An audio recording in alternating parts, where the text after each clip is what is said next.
கட்சி என்ற வெற்றி முழக்கத்தோடு தலைமையிலிருந்து வருகை தந்திருக்கும் சிறப்பு அழைப்பாளர் அவர்களையும், மாவட்ட தலைவர் பாண்டுரங்கன் அவர்களையும், மற்றும் ரமேஷ் அண்ணகிரி, ராஜேஷ், மதீர் அனைவரையும், மற்றும் நமது பாட்டாளி மக்கள் கட்சியின் சொந்தங்கள் அனைவரையும் அன்புடன் வரவேற்கிறோம்.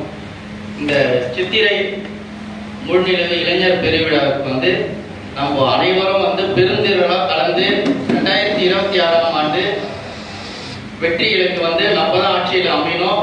மற்ற கட்சி சொல்ற மாதிரி ஆட்சிக்கு வந்ததுக்கு அப்புறம் நாங்கள் மது விலக்கை எடுத்துருவோம், முதல் கையெழுத்து போடுவோம், அந்த மாதிரி இந்த பொய் வழக்கை அடிக்கடி இதே இந்த பொய் பிரசாரத்தை முன்னெடுத்து மக்களை ஏமாற்றி அதுக்கப்புறம் ஆட்சிக்கு வந்ததுக்கு அப்புறம் ஏடிஎம்கே டிஎம்கே மாத்தி கருப்பு கொடி பிடிச்சிக்கின்னு ஊரை ஏமாத்திக்கின்னு இதே வேலையாவே திரிகிறாங்க.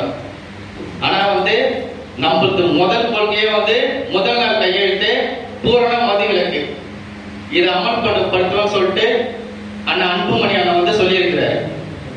அதனால மாற்றம் முன்னேற்றம் நம்மளுடைய அன்புமணி அண்ணன் வந்தால் மட்டும்தான் உண்மையான மாற்றமே தமிழகத்திலே கிடைக்கும். இது அனைவரும் ஏற்று அவருடைய செயல் திட்டங்களை முன்னெடுத்து நம்ம உறுதுணையா